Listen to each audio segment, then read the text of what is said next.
O Brasil vive um cenário econômico muito conturbado. A crise vem afetando os brasileiros de diversas formas, seja pela dificuldade de conseguir emprego, pelo aumento dos preços, dos juros, que prejudica a questão da liquidação das dívidas, ou por qualquer outro fator. E as finanças dos indivíduos acabam tendo que ser revistas. A revista Exame apontou em 2015 uma queda de 3,8% para o Produto Interno Bruto, e relatou que a previsão para 2016 é de uma nova queda de 3,6%. Enquanto isso, o cenário social também apresenta indicadores preocupantes. Entre janeiro e novembro de 2015, 3,7 milhões de pessoas deixaram a classe C. Em junho do ano passado, a Confederação Nacional da Indústria realizou pesquisas com 2.002 pessoas em todo o país, a fim de mostrar como a crise econômica atual estava afetando a vida dos brasileiros. O resultado, chocante, mostrou que os efeitos da crise não pesaram apenas no bolso da população, mas alteraram de forma significativa como as famílias brasileiras se relacionam com o próprio dinheiro. O brasileiro não é bobo. A pesquisa indicou que 86% dos entrevistados reconhecem que estamos vivendo numa crise econômica, e mais da metade identifica a situação como ruim ou péssima. Por isso, 57% dos brasileiros alteraram seus hábitos de consumo ou planejamento financeiro, enquanto outros 21% falaram que pretendem alterar no futuro. Já uma pesquisa feita pela Época e Reclame Aqui, com mais de 35 mil pessoas, em 2015, apontou que os orçamentos domésticos foram reduzidos por mais de 90% dos brasileiros. Vale comentar que dentre esses 35 mil, 11 mil recebiam no ano passado de 1 a 2 salários mínimos, e que dentre esses 90%, 32% tiveram que reduzir drasticamente o orçamento. Para se ter ideia, esses números são significativamente maiores do que os da crise internacional de 2008 e 2009, pois segundo a CNI, apenas 1 em cada 3 brasileiros na crise passada alteraram seus hábitos de consumo, e no máximo 27% falaram que pretendiam alterar. Isso acontece pois a crise passada se restringiu à indústria, e o aumento do crescimento do consumo doméstico ajudou na recuperação da situação. Já a crise atual impactou a economia como um todo, afetando as famílias de forma mais severa, com uma queda mais acentuada tanto no emprego, como na renda, no consumo e no investimento. Soma-se a isso ainda a crise política, provocada por um descontentamento a nível nacional com os nossos representantes, o que gera um ambiente de incerteza e pessimismo pelo brasileiro quanto ao futuro do país.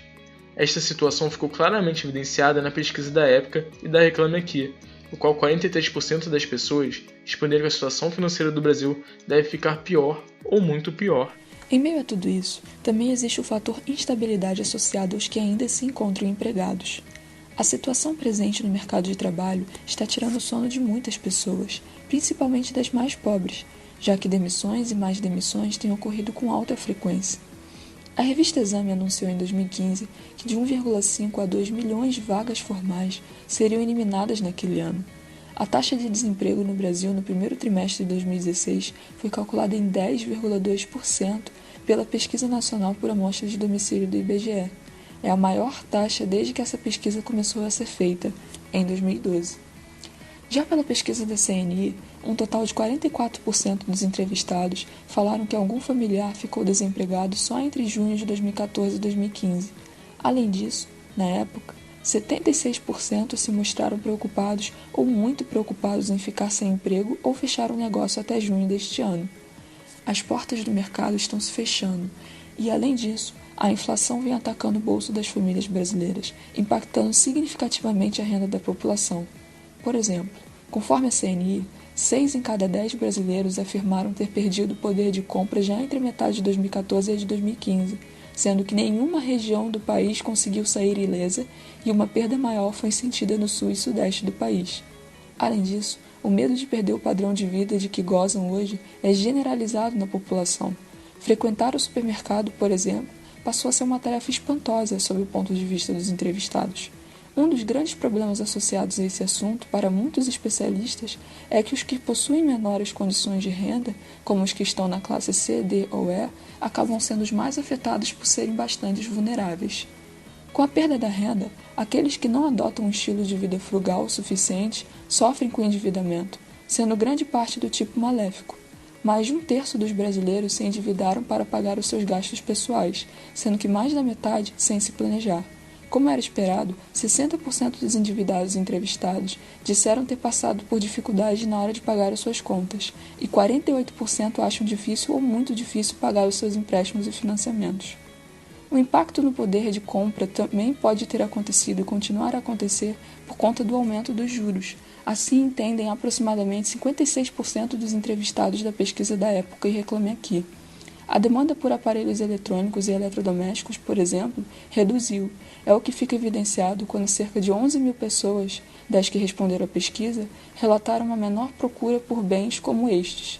Enquanto isso, de acordo com o estudo da CNI, 1 em cada 5 brasileiros estão tendo que vender os seus próprios bens para arcar com as dívidas. Com isso, percebe-se que a relação das famílias brasileiras com suas finanças mudou consideravelmente, com novos desafios a serem enfrentados.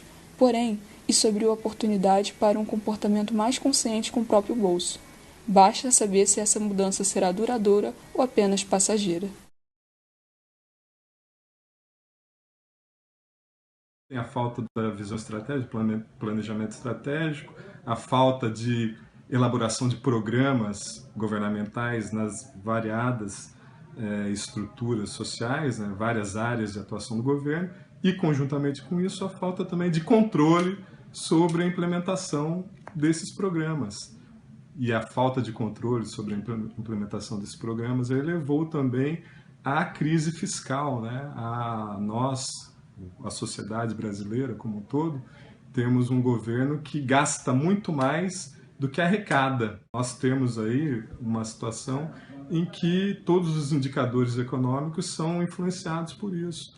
Leva à inflação, leva à falta de confiança do mercado externo, né, dos investidores. Os investidores veem essa situação de desequilíbrio fiscal, aí aumenta aquilo que se chama de custo Brasil, né? Os investidores não são atraídos a investir aqui na nação, no Brasil, também não são atraídos a emprestar dinheiro para o governo, para que o governo faça o gerenciamento da sua dívida pública. Isso tudo aumenta, né? O governo tem que passar a oferecer maiores taxas de juros para que os investidores pensem em investir, em comprar títulos públicos brasileiros, por exemplo. E isso tudo é uma bola de neve, né? O governo tendo que pagar maior taxa de juros para os investidores significa que grande parte do orçamento público, né, do que o governo arrecada na cobrança dos seus impostos e taxas, terão que ser direcionados ao pagamento do serviço da dívida.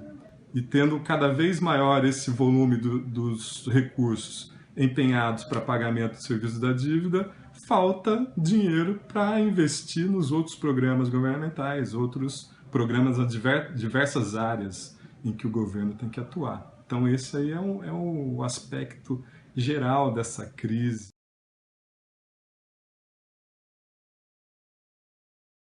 Isso afeta porque essa falta de investimento do governo, em grande parte também, ela deteriora toda a estrutura, né, a infraestrutura nacional, e isso vai corroendo o poder de consumo da sociedade. Né? E a sociedade não podendo consumir, o que acontece? Ela também não temos um mercado interno favorável para as empresas produzirem. O cidadão não tem emprego, não tem renda, não pode consumir, com isso as empresas não têm para quem vender, não pode produzir, não produz, não emprega as pessoas. Isso é um ciclo vicioso, não é isso? Não emprega as pessoas não podem pagar imposto de renda porque está desempregada, e a empresa não pode pagar as suas contribuições fiscais também, imposto, contribuição social sobre o lucro líquido. Isso faz com que a arrecadação do governo também caia. Caindo a arrecadação do governo, o governo não tem dinheiro para prestar os serviços básicos para a sociedade. É essa situação que nós vivemos e que afeta diretamente a vida da sociedade, da família brasileira, né? Que vai ter os seus chefes de família, pai, mãe, desempregado. Aí os mais jovens são obrigados também a procurar um novo emprego, né? O garoto está aqui no primeiro semestre do curso de contabilidade, não fez nem os 36 créditos aí, que é o mínimo para ele ter que cumprir para depois procurar o estágio, mas ele vem bater aqui na nossa porta, quase que implorando efetivamente para que nós nós possamos aí dar uma autorização para que ele entre no estágio, porque ele está precisando, porque a família não tem dinheiro, está todo mundo desempregado, surgiu um estágio para ele, e que isso vai ser, de certa forma, a salvação da família. Isso é muito triste, né? Não poderia, não deveria ser dessa maneira. Então esse é um aspecto que influencia a família, e também eu estou aproveitando o questionamento para falar como isso também afeta o dia a dia dos nossos estudantes aqui da UFRJ. É isso que eu tenho visto aqui todo dia, um número cada vez maior dos jovens procurando aqui para entrar no mercado de trabalho cada vez mais cedo, e dessa maneira que vem acontecendo. Acho que, resumidamente, poderia ser essa uma resposta. Cara, eu sou péssima em economia, mas o que eu entendo como crise é o que eu leio nos jornais, entendeu? Que todo mundo fala, tem crise. Porque, na verdade, eu tô sempre em crise. Minha crise pessoal mesmo. Eu não me lido muito bem com as minhas finanças, não. Então, eu percebi que os preços aumentaram e que a gente, eu percebi pelas coisas que eu leio, porque eu também não tenho o costume de fazer compras mais, assim, mas basicamente isso. Não, em crise, acho que eu entendo mais o efeito que teve foi em relação à desvalorização da moeda, principalmente. Porque às vezes eu olho o preço, assim, até para comprar as coisas e para viajar também, o real tá desvalorizado pra caramba. Então, acho que o que mais afeta em relação a mim seria isso, para comprar as coisas e para viajar, principalmente. Olha só, a forma que a crise, eu particularmente entendo que a crise vem afetando as famílias no seguinte sentido: as pessoas não estão tendo condições de manter, de comprar o básico para a sua casa, de manter a sua família, seus filhos, de dar uma condição razoável de vida para os filhos, para o colégio, e isso aí, comprar o básico para a sua casa.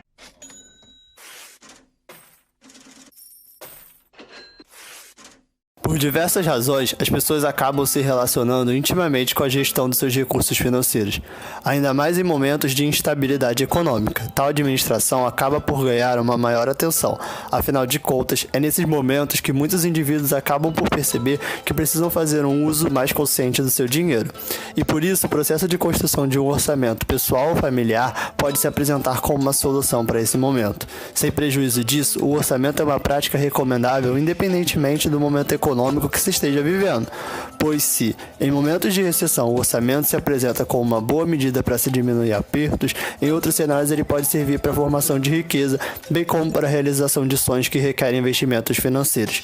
Ou seja, a crise pode até ser um motor que impulsiona os indivíduos a começarem a ter sua vida financeira regrada por meio de um planejamento mais rigoroso e adotado sob premissas que permitam àquele que o executa fazer o uso apropriado do seu dinheiro, que quando não ocorre dessa forma, acabe ocasionando situações delicadas para a vida como um todo e que muitas vezes emperram a realização dos objetivos pessoais ou familiares. Diante disso, nos questionamos se para acumular riqueza é necessário algum pré-requisito. Será que para ser rico é necessário ter sorte ou ter inteligência? O que torna algumas pessoas ricas e outras não? Seguem algumas estatísticas. É sorte. Apenas 2% dos milionários herdaram todos ou parte de seus bens ou imóveis. Menos de 20% herdaram uma pequena parcela de sua riqueza. Mesmo aqueles que são alvo da riqueza pela sorte não conseguem reter seus prêmios. Há pessoas que ganham fortunas e não conseguem perpetuar esse dinheiro. Um dos maiores motivos de depressão é ter uma vida financeira estável, confortável, e de repente acontece algum fator externo fora do seu alcance, como perder o emprego, que te obrigue a ter que se adaptar a um estilo de vida mais baixo. Mais de 80% das pessoas que ganham fortunas nas loterias ficam falidas em até 5 anos. A riqueza precisa ser conquistada, construída, até para que a pessoa dê valor àquilo, para que saiba administrar aquele patrimônio.